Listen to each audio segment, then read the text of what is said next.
ಎಲ್ರಿಗೂ ಇವತ್ತು ಗುಲಾಬ್ ಜಾಮೂನ್ ಮಾಡೋಣ ಅಂತೇಳಿ ರೆಡಿ ಮಾಡಿದ್ದೀನಿ. ನಾನು ಈ ಒಂದು ಬೌಲ್ ಅಳತೆಯಲ್ಲಿ ಜಾಮೂನ್ ಮಾಡ್ತಾ ಇದ್ದೀನಿ.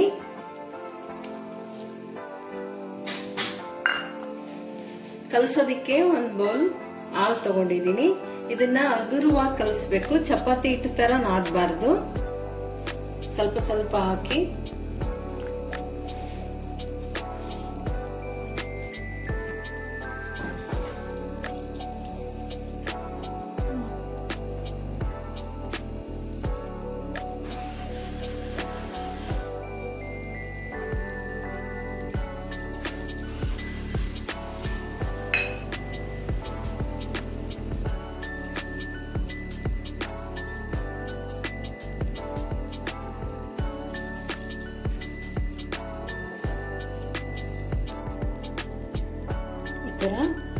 ಮೃದುವಾಗಿ ಕಲಿಸ್ಕೊಳ್ಳಿ.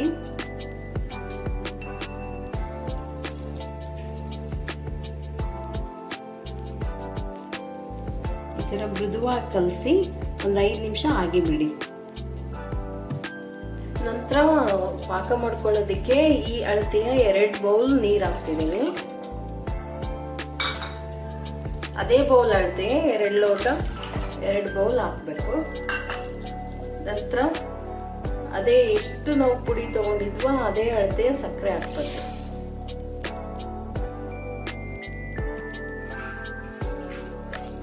ಇದು ಒಂದು ಎಳೆ ಪಾಕ ಬರೋವರೆಗೂ ಕರಗಿಸ್ಬೇಕು.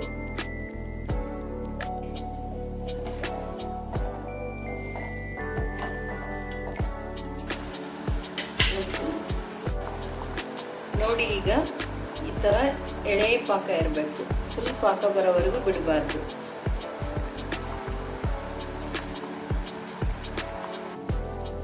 ನಂತರ ಇದ್ರ ನಿಮಗೆ ಯಾವ ಸೈಜ್ ಅಳತೆ ಬೇಕೋ ಆ ಸೈಜ್ ಅಳತೆಯಲ್ಲಿ ಉಂಡೆ ಮಾಡ್ಕೊಳ್ಳಿ.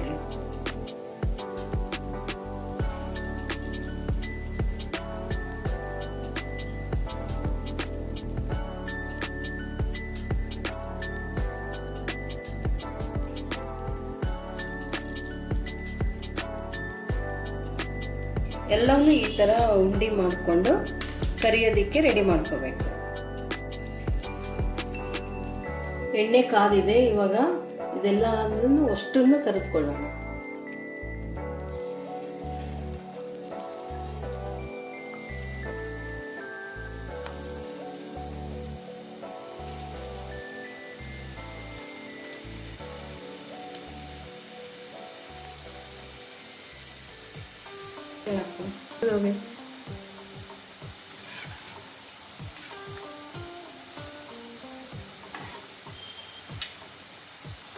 ನಿಧಾನ ಉರಿಯಲ್ಲಿ ಕರಿಬೇಕು. ಜೋರಾಗಿಟ್ಟರೆ ಎಲ್ಲ ಸೀದೋಗುತ್ತೆ. ಗೋಲ್ಡನ್ ಬ್ರೌನ್ ಬರೋವರೆಗೂ ಕರೆದು ತೆಗಿಬೇಕು.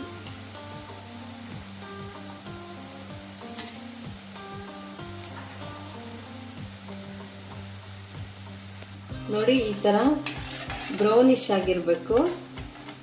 ಫುಲ್ಲು ಮೀಡಿಯಂ ಉರಿಯಲ್ಲಿ ಈ ಥರ ಮಾಡಿಕೊಂಡ್ರೆ ತುಂಬ ಚೆನ್ನಾಗಿ ಬರುತ್ತೆ.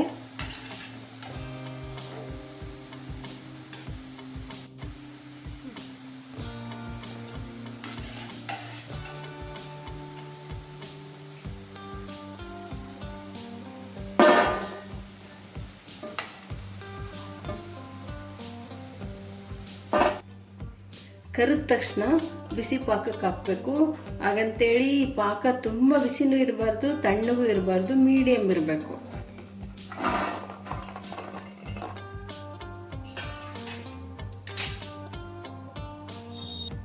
ನಂತರ ಏಲಕ್ಕಿ ಪುಡಿ ಹಾಕ್ತಾ ಇದ್ದೀನಿ.